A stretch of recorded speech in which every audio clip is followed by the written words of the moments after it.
Welcome back to Into the Bible verses 1 chapter a day Bible read through. Today we are reaching chapter 19 of the book of Genesis. Grab your Bible and read along or just watch the video and listen. Join us as we step into the Bible verse. The two angels came to Sodom in the evening, and Lot was sitting in the gate of Sodom. When Lot saw them, he rose to meet them, and he bowed himself with his face toward the ground. And he said, "Here, my lords, please turn into your servant's house and spend the night and wash your feet. Then you may rise early and go on your way." They said, "No, but we will spend the night in the open square." But he insisted strongly, so they turned into him and entered his house. He made them a feast and baked unleavened bread, and they ate.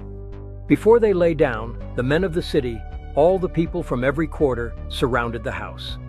They called to Lot and said to him, "Where are the men who came to you tonight? Bring them out to us that we may know them carnally." Lot went out to them through the doorway, shut the door behind him, and said, "Please, my brethren, do not do so wickedly.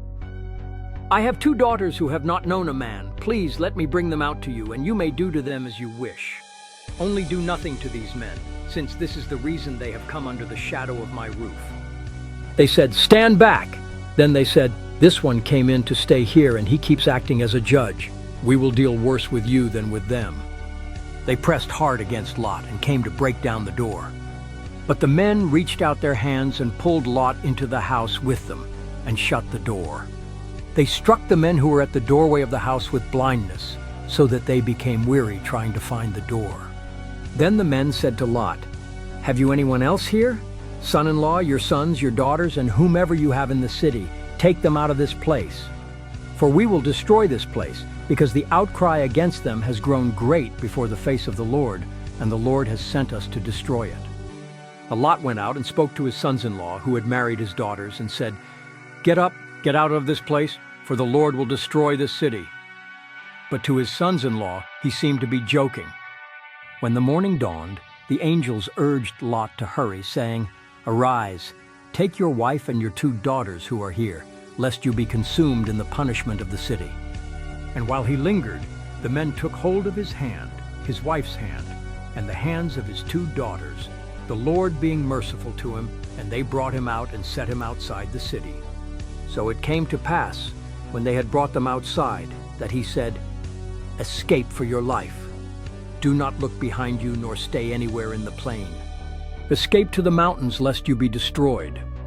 Then Lot said to them, "Please no, my lords. Indeed now your servant has found favor in your sight, and you have increased your mercy, which you have shown me by saving my life.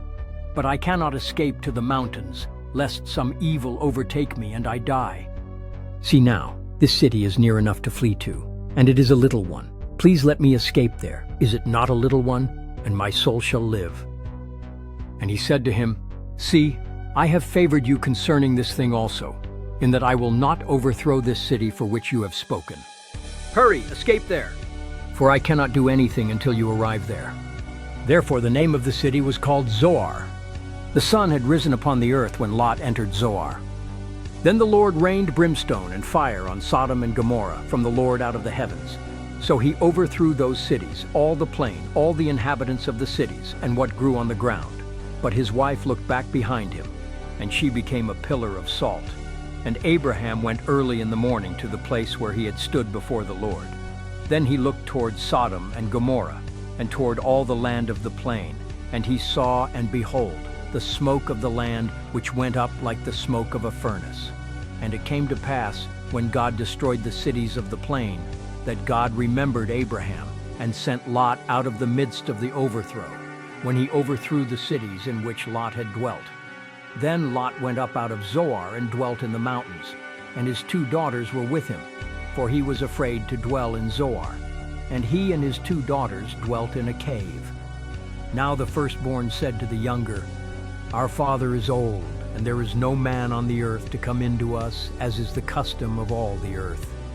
Come, let us make our father drink wine, and we will lie with him, that we may preserve the lineage of our father."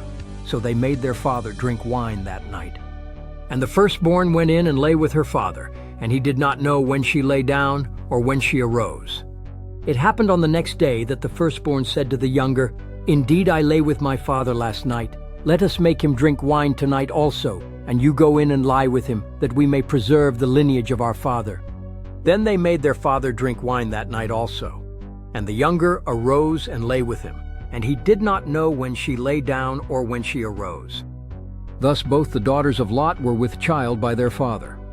The firstborn bore a son, and called his name Moab. He is the father of the Moabites to this day. And the younger she also bore a son, and called his name Ben-Ammi. He is the father of the people of Ammon to this day. Their actions, shrouded in secrecy, would forever alter the course of their lineage, giving rise to nations yet to be born. Thank you for watching another episode of Into the Bible Verses One Chapter a Day Daily Bible Read Through. We just finished reading chapter 19 of the book of Genesis. If you enjoyed this video, please leave us a like and subscribe. Tune in tomorrow for the reading of chapter 20 of the book of Genesis. Go with God, and as always, may the Lord bless your days and walk with you. As we conclude today's session, remember that each chapter brings us closer to understanding the teachings and stories within the Bible. Your journey through these verses enriches your faith and connects you with a community of believers. Continue to explore and reflect on the wisdom found in the Scriptures. May each reading inspire and guide you as you walk in faith and share your journey with others.